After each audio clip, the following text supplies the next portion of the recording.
नमस्कार दोस्तों, स्वागत है मेरे चैनल एसके ट्विटर पर। अगर आप चैनल पर पहली बार आए हैं तो चैनल को सब्सक्राइब कीजिए। अगर वीडियो अच्छी लगती है तो लाइक और शेयर कीजिए, कमेंट कीजिए अगर कोई सजेशन है तो। नमस्कार प्यारे बच्चों, कैसे हैं आप सभी। उम्मीद है आप सभी स्वस्थ होंगे। तो आज मैं आपके लिए लेकर आया हूँ एनसीईआरटी बुक आसपास कक्षा 4 के पाठ 1 चलो चलें स्कूल। आओ कुछ बच्चों से मिल लें और देखें कैसे कैसे ये बच्चे स्कूल पहुंचते हैं। सबसे पहले ये जो ग्रीन बॉक्स में दिया हुआ है हम इसे पढ़ते हैं। बांस से बना पुल। हमारे यहाँ बारिश बहुत होती है, कभी कभी तो चारों तरफ घुटनों तक पानी भर जाता है, फिर भी हम स्कूल जाने से नहीं रुकते। एक हाथ में किताबें उठाते हैं और दूसरे हाथ से बांस को पकड़ते हैं। हम जल्दी जल्दी बांस और रस्सी से बना पुल पार कर जाते हैं। इसके बाद आता है चलो कर देखें, करके देखें। तो बच्चों ये काम आपको करना, अगर कर सकते हैं तो, वरना जब आपको टाइम मिले तब कर लीजिएगा। कुछ ईंटें लो, इन्हें किसी खुली जगह पर सीधी लाइन में रख दो, जैसे चित्र में दिखाया गया है। ये चित्र में ईंटें दिखाई गई है ना, इस तरह से रखनी है। अब इन पर चलने की कोशिश करो। क्या यह आसान लगा? अपनी टीचर की मदद से या अपने पेरेंट्स की मदद से 4-5 बांसों को बांधकर एक छोटा सा पुल बनाओ। उस पर चलकर देखो तुम्हें कैसा लगा। गिरे तो नहीं? कई बार चलोगे तो आसान लगने लगेगा। जूते या चप्पल पहनकर पुल पर चलना ज़्यादा आसान होगा या नंगे पैर, और क्यों? ये बच्चों आपको जब कोशिश करोगे तो आपको पता चलेगा कि किस तरह से चलना आसान है और किस तरह से चलना कठिन है, नंगे पैर चलना या फिर जूते या चप्पल पहनकर चलना। अब इसके बाद आता है दूसरे पेज पर लद्दाख। ये लद्दाख का चित्र है। यहाँ पर ट्रॉली से स्कूल पहुँचने के लिए हमें रोज़ नदी पार करनी होती है। खूब चौड़ी और गहरी नदी। नदी के पार जाती हुई मजबूत लोहे की रस्सी होती है। ये दिखा रखी है लोहे की रस्सी। यह दोनों तरफ से भारी पत्थरों या पेड़ों से कसकर बंधी रहती है। ट्रॉली लकड़ी से बना झूला, ये रहा। पुली की मदद से इस रस्सी पर सरकती है। पुली बच्चों ये होता है जो इस पर अटकता है रस्सी पर। हम 4-5 बच्चे एक साथ ट्रॉली में बैठ जाते हैं और पहुंच जाते हैं नदी के उस पार। इसके बाद है कर देखो। दोबारा से चित्र 1 और 2 को देखिए। यहाँ पर ये चित्र हैं, ये और ये। चित्र 1 और 2 को देखो। बच्चे कुएं से बाल्टी खींच रहे हैं। ये भी खींच रहा है और ये भी खींच रहा है। क्या दोनों चित्रों में अंतर बता सकते हो? इन दोनों में से किस तरह से खींचना आसान होगा? पुली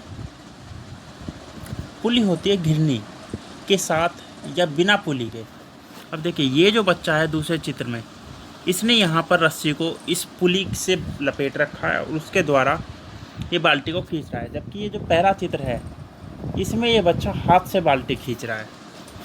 खींच तो ये भी हाथ से रहा है, लेकिन यहाँ पर पुली का इस्तेमाल हो रहा है और यहाँ पर बिना पुली के।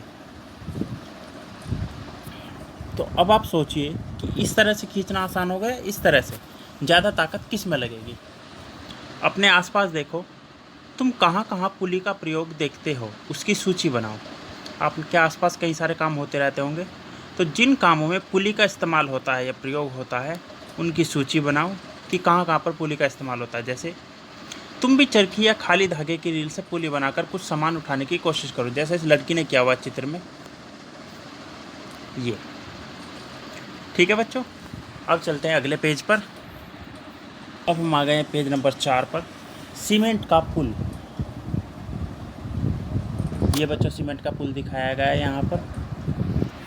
हमें भी कई बार कई जगह पानी पार करना पड़ता है, तब हम भी पुल से जाते हैं। ये सीमेंट ईंटों और लोहे, यानी सीमेंट ईंटों और लोहे के सरियों से बने होते हैं। देखो पुल पर चढ़ने उतरने के लिए सीढ़ियाँ भी हैं। ये देखो बच्चों यहाँ पर सीढ़ियाँ बनाई गई हैं, है ना। यह पुल बांस के बने पुल से किस तरह अलग है? ये आपको बताना है कि ये पुल जो सीमेंट के पुल बने होते हैं बाँस वाले पुल से किस तरह से अलग है। तो पहली बात, बाँस वाले पुलों में सिर्फ बाँस और रस्सी का प्रयोग होता है, जबकि इसमें सीमेंट, रोड़ी, बदरपुर सीमेंट वगैरह सबका यूज होता है। उसके बाद दूसरा प्रश्न है, अंदाज़ा लगाओ इस पुल को एक समय पर कितने लोग पार कर सकते हैं। ये आपने देखा भी होगा आसपास आपके, कहीं आपको सीमेंट के पुल दिखाई देंगे, तो आप अंदाजे से लिख सकते हो कि लगभग कितने लोग एक बार में पार कर सकते हैं।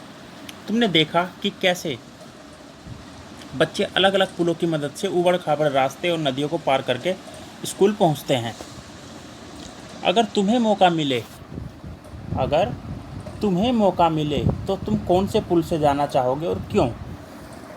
तो बच्चों ये आपको सोचना है, अगर आपको मौका मिले तो आप कौन से पुल से नदी, नाले या जो भी जगह आपको पार करनी है वो पार करना चाहोगे। सीमेंट के पुल से, बांस के पुल से, और क्या नाम है, ट्रॉली से, या किसी और तरीके से।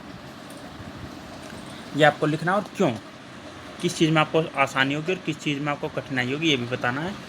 इसके बाद आता है अगला प्रश्न, स्कूल जाने के लिए क्या तुम भी कोई पुल पार करते हो। वह पुल कैसा दिखाई देता है, उसका चित्र बनाओ।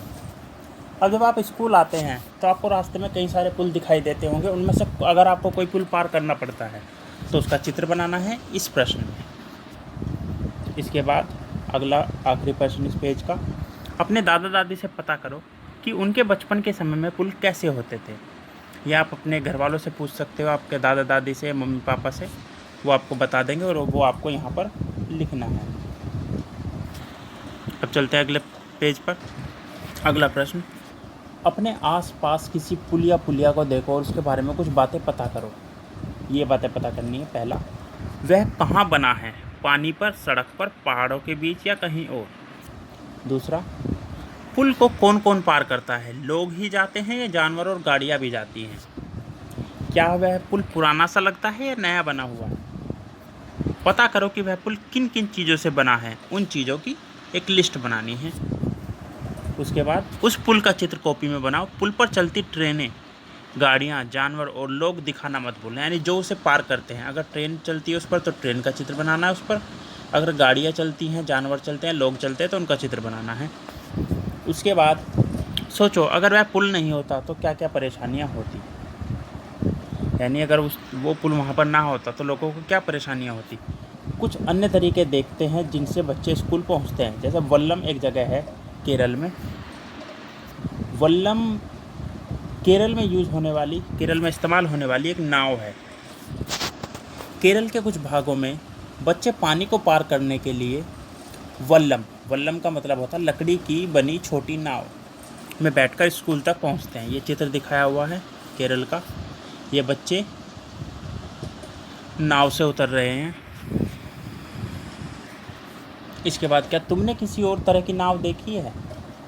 अगर देखी हो तो आप उसका नाम लिख सकते हैं, किस तरह की नाव होती है। पानी पार करने के और क्या क्या तरीके हो सकते हैं, यानी पानी को पार करने के एक तो हो गया पुल और एक हो गया नाव। तो इससे अलग भी कोई तरीका हो सकता है क्या ना पानी को पार करने का। इसके बाद आता है राजस्थान के बारे में। राजस्थान में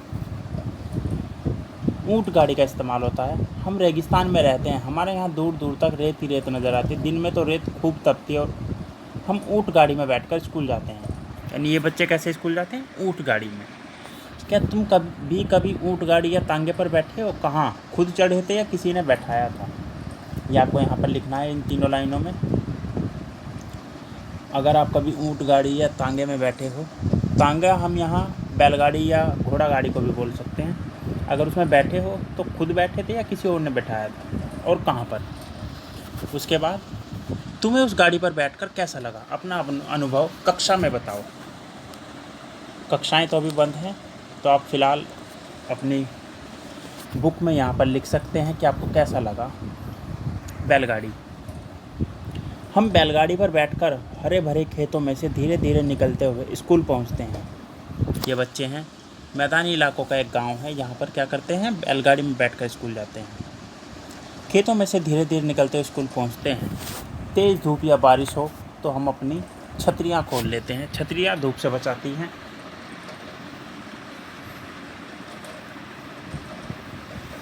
इसके बाद आगे चलते हैं अगले पेज पे। अगला प्रश्न, क्या तुम्हारे यहाँ भी बैलगाड़ियाँ होती हैं? अगर आपके आसपास कहीं बैलगाड़ी होती है तो आप लिख सकते हैं यहाँ पर। क्या उसमें छत होती है? अगर उसमें छत होती है तो हाँ लिख सकते हैं, वरना नहीं। उसके पहिए कैसे होते हैं, ये आप उस बैलगाड़ी को देखकर बता सकते हैं। इसके बाद बैलगाड़ी का चित्र कॉपी में बनाओ। अब आता है साइकिल की सवारी। अब कुछ बच्चे क्या करते हैं, साइकिल से स्कूल जाते हैं, आप भी जाते होंगे शायद, जहाँ तक मेरा ख्याल है। साइकिल की सवारी, हम लंबे रास्तों पर साइकिल चलाकर स्कूल जाते हैं। पहले तो स्कूल दूर होने के कारण कई लड़कियां स्कूल जा नहीं पाती थी, पर अब 7-8 लड़कियों की टोली मुश्किल रास्तों को भी पार कर जाती है। किसकी मदद से? साइकिल की मदद से।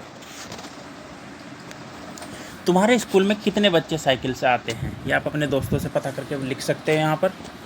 क्या तुम्हें साइकिल चलानी आती है? अगर आपको साइकिल चलानी आती है तो हाँ लिखेंगे, और किसने सिखाई है ये भी यहाँ पर लिखेंगे इस प्रश्न के उत्तर में। अब देखिए, ये है जुगाड़। क्या है? जुगाड़। जुगाड़ का मतलब होता है किसी अलग चीज़ से किसी दूसरी चीज़ का काम में लेना। जैसे हमारी गाड़ी का नाम है जुगाड़, यह फटफट करती हुई चलती है ना शानदार। आगे से देखो तो मोटर बाइक की तरह दिखाई देती है, पर पीछे से लकड़ी के पट्टों से बनी है।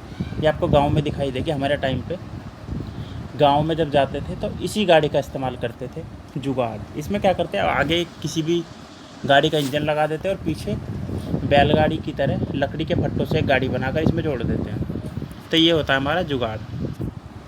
क्या तुम्हारे इलाके में इस तरह की गाड़ी होती है? अगर आपने कहीं देखी है तो आप हाँ लिख सकते हैं, वरना नहीं। तुम्हारे यहाँ इसे क्या कहते हैं? अगर देखी है तो इसे क्या कहते हैं वो भी लिखेंगे। तुम ऐसी गाड़ी में बैठना पसंद करोगे? अगर हाँ तो क्यों? क्या तुम बता सकते हो इसे जुगाड़ क्यों कहते हैं? अभी मैंने बताया, जब हम किसी चीज़ का इस्तेमाल किसी दूसरे काम में करते हैं तो उसे जुगाड़ कहते हैं। और यहाँ पर हमने मोटरसाइकिल के इंजन का और बैलगाड़ी का इस्तेमाल किया है गाड़ी बनाने में, तो इसलिए इसे जुगाड़ कहते हैं। जुगाड़ पुराने बच्चे सामान के इस्तेमाल से बनता है। देखो यहाँ लिखा हुआ भी है, जुगाड़ पुराने बचे सामान के इस्तेमाल से बनता है। तुम भी कुछ चीज़ों के जुगाड़ से कोई नई चीज़ बनाओ। सोचो, ऐसी कोई जगह है जहाँ इनमें से कोई भी गाड़ी नहीं पहुँच सकती है? हाँ, ऐसी जगह भी हैं। अब हम बात करते हैं उन जगहों के बारे में। अब देखिए बच्चों, पेज नंबर 8 पर आपको ये चित्र मिलेगा। जंगल से जाते बच्चे।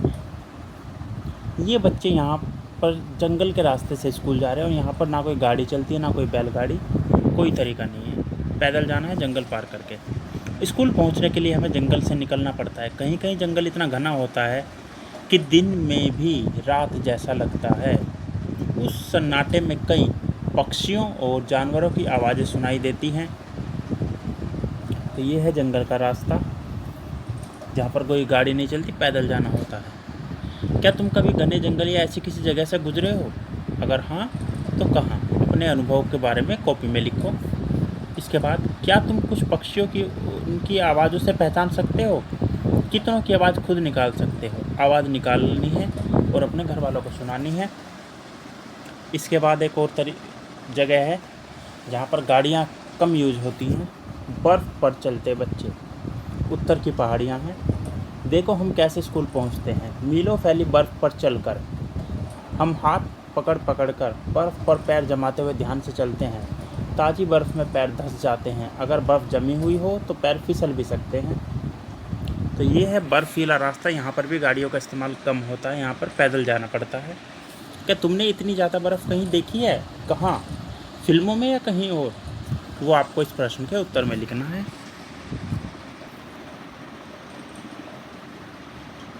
क्या ऐसी जगहों पर हमेशा ही बर्फ़ रहती है? अगर हाँ तो क्यों? इसके बाद आता है पथरीले रास्ते। उत्तराखंड। ऊबड़ खाबड़ पथरीले रास्ते। हम पहाड़ी इलाकों में रहते हैं, यहाँ दूर दूर तक ऊबड़ खाबड़ पथरीले रास्ते हैं। मैदानों या शहरों में रहने वाले बच्चों को भले ही मुश्किल लगे, हमें तो भागते हुए पहाड़ी रास्ते पार कर जाते हैं। चाहे घने जंगल हो खेत